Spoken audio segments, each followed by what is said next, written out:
Good afternoon and welcome to this demonstration where I'll be demonstrating laser Doppler, tissue oxygenation and pressure cuff provocation to test post-occlusive reactive hyperemia. To do this we'll be using these blood flow devices and the more VMS PC software. So now I'm going to show you the different monitoring systems we're going to use to take the measurement today. Starting from the top, we have the pressure cuff control unit, which pumps up the pressure cuff and displays the pressure within the pressure cuff itself, displayed it in millimeters of mercury. The second system or unit we have today is the high power laser Doppler blood flow monitoring system. We have the flux reading here, which displays the level of blood flow being measured from the fingertip, and the DC, which reflects the level of reflected light being received by the probe. Third system we have here is a dual channel standard power laser Doppler monitoring system, which again records the flux, which is a measure of the blood flow within the fingertip, and again the DC, which distinguishes or illustrates the level of reflected light. Also on the standard power system we have a temperature measurement, which is recording the skin temperature during the measurement. And finally we have the oxygenation unit, which records the SO2, so the percentage of oxygenated blood within the sample, and the total hemoglobin within the sample area also. This monitor also has the capability to record temperature as well. So to start, we'll open up the software to which the devices are attached. To make sure the devices are attached, we can go to the monitor setup icon and make a single click onto this, and it brings up the monitor setup window showing the devices which are attached. This includes a standard power laser Doppler system, a high power laser Doppler system, a pressure cuff control unit, and a tissue oxygenation system. The window demonstrates that all devices are attached effectively, so we'll click OK and move on to the display setup. In the display setup we want to make sure that we have the laser Doppler blood flow on channel 1, and then on channel 2 we'll have the high power laser Doppler blood flow, which measures deeper into the microvasculature. The third channel we will output the tissue oxygenation data, and the fourth channel will have the pressure cuff pressure outputs in millimeters of mercury. So now they're all selected, we'll click OK to confirm the parameters which will be displaying. Next we go to the protocol setup. We'll be running a post-occlusive reactive hyperemia protocol, which will give us an indication of the state of the endothelium and the health of the vasculature. So we single click onto the protocol setup, we go to factory protocols, and then down to PORH, which stands for post-occlusive reactive hyperemia. So we click onto the post-occlusive reactive hyperemia tab, and it brings up the settings for this particular test. So we're going to have a pre-inflation period of 30 seconds. That's a pre-inflation period of 30 seconds. Followed by inflation of the pressure cuff to 180 millimeters mercury. The pressure cuff will be held at the 180 millimeters mercury for 120 seconds, so 2 minutes. After this 2 minute occlusion, there will be deflation of the pressure cuff. This will happen instantaneously, and then we'll have a post-deflation period of 240 seconds, or 4 minutes. So we'll save this setup and click OK.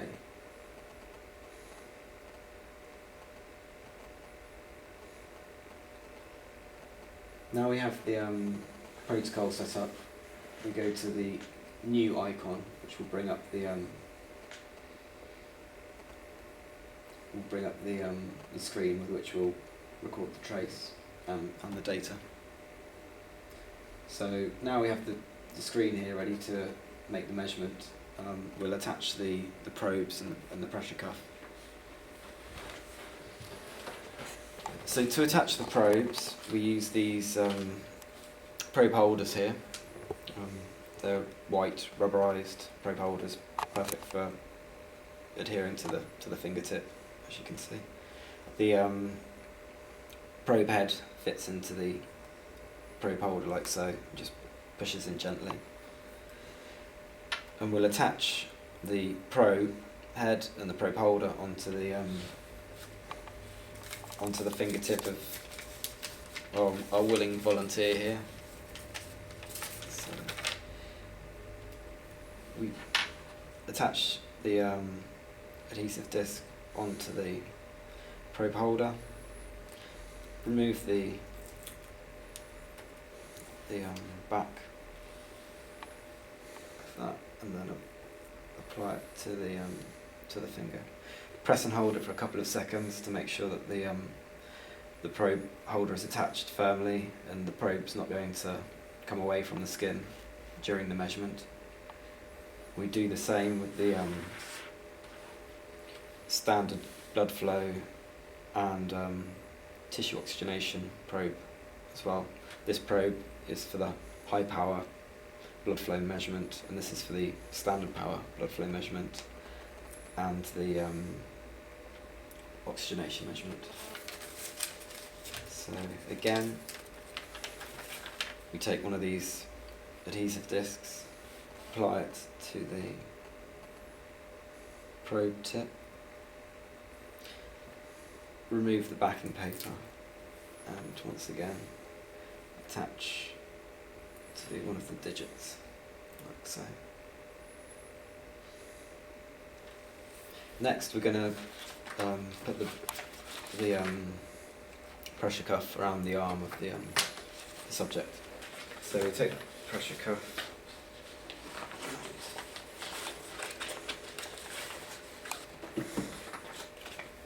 wrap it around the arm, making sure that it's firm around the arm but not too tight as to reduce the blood flow down the arm. So now we've got the two probes attached and the pressure cuff attached onto the arm, and the subject is nice and still to avoid any movement artifact. We can start the measurement and the PORH test. To start the test, we click on the Start Protocol icon. When clicking the Start Protocol icon, a window appears requesting the protocol selection. We're going to select the post-occlusive reactive hyperemia protocol from the drop-down menu, and then click OK. It's now reminded me to, or instructed me to turn the laser on, the high power units. So the laser is now on the high power laser Doppler unit. And click yes. And now the protocol will begin. The window which has appeared here has a guideline of the protocol which is going to be run, and you can see clearly here the standard power laser Doppler trace and the high power laser Doppler trace, together with the tissue oxygenation and the pressure cuff pressure. In a minute, now that the sound is alarmed, the pressure cuff inflates to 180 millimeters mercury as defined within the protocol. You can see the pressure cuff trace increasing to 180 and the blood flow signals reducing down to almost zero because of the occlusion which has occurred. The tissue oxygenation reading is also affected due to the inflation of the pressure cuff. After this 2-minute hold period, the pressure cuff will deflate and you'll see the return of the blood flow. During each part of the protocol, automatic markers are put in to aid automatic analysis of the data. So there's the pressure cuff deflating. You can see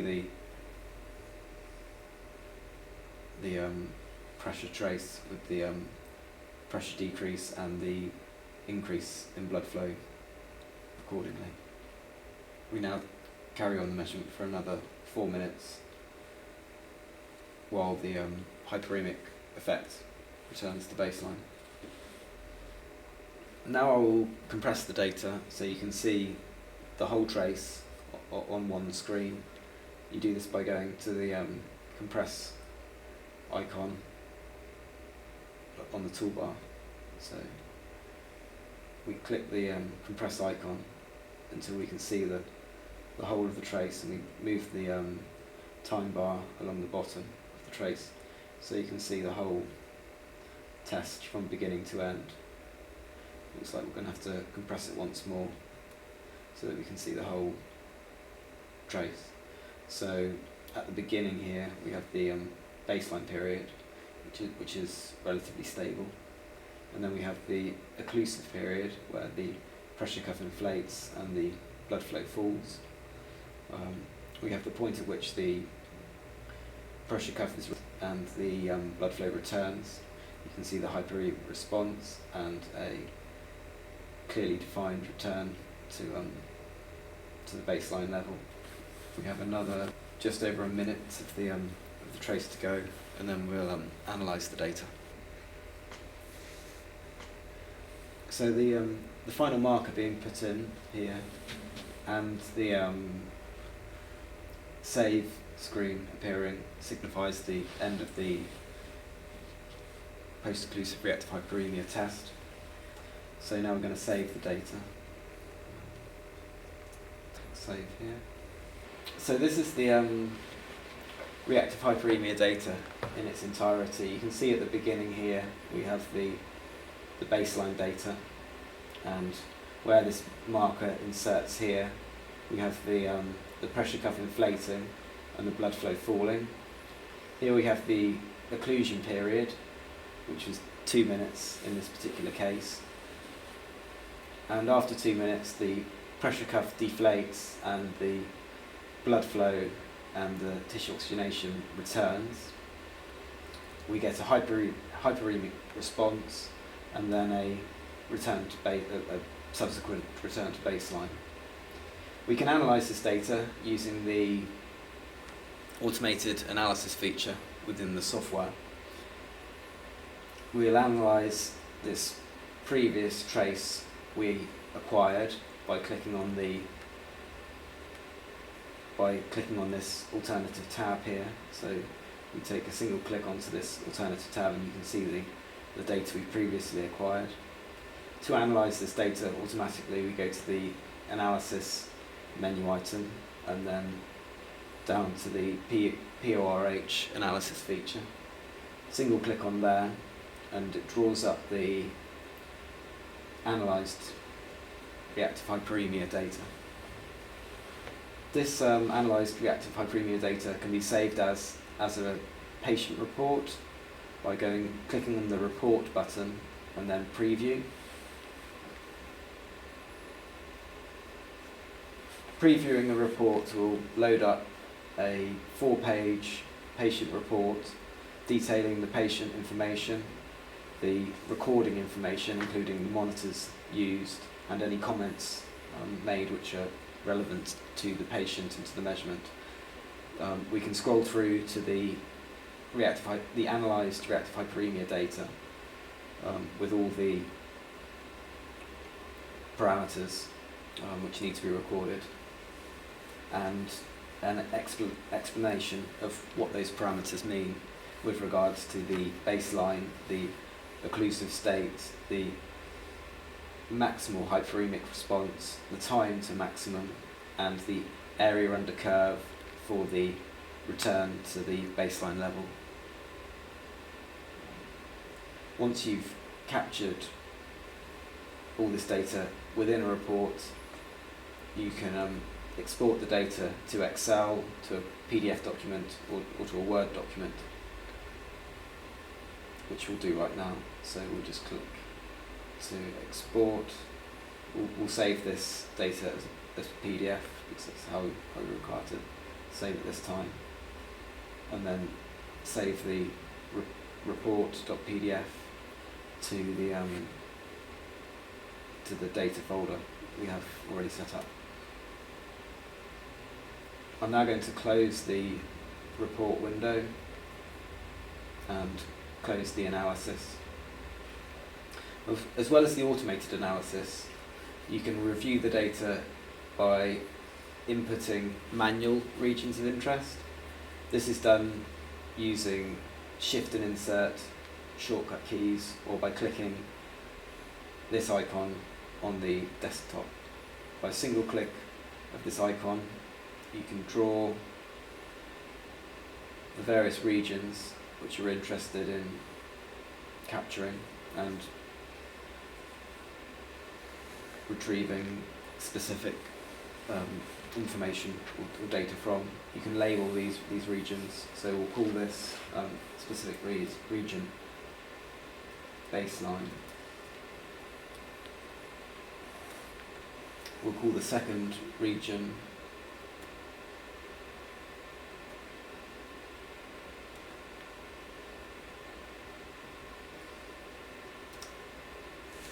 occlusion.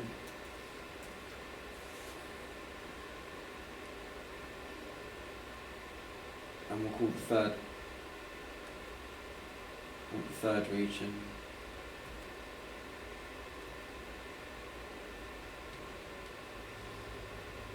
hyperemia.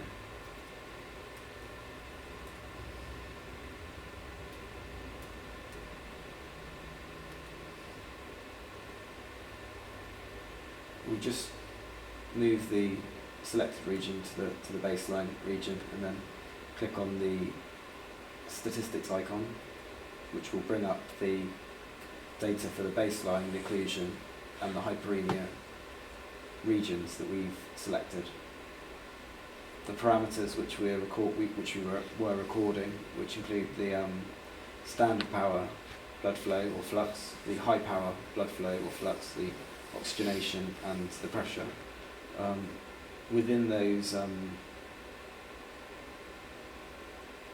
parameters, we have the mean or average readings for the selected time period, the standard deviation, the standard error, the median, the minimum, maximum, time of minimum, time of maximum, total sum of readings throughout the selected region of interest, the area under the curve for the selected region of interest, the offset, slope, and any time constants which have been applied.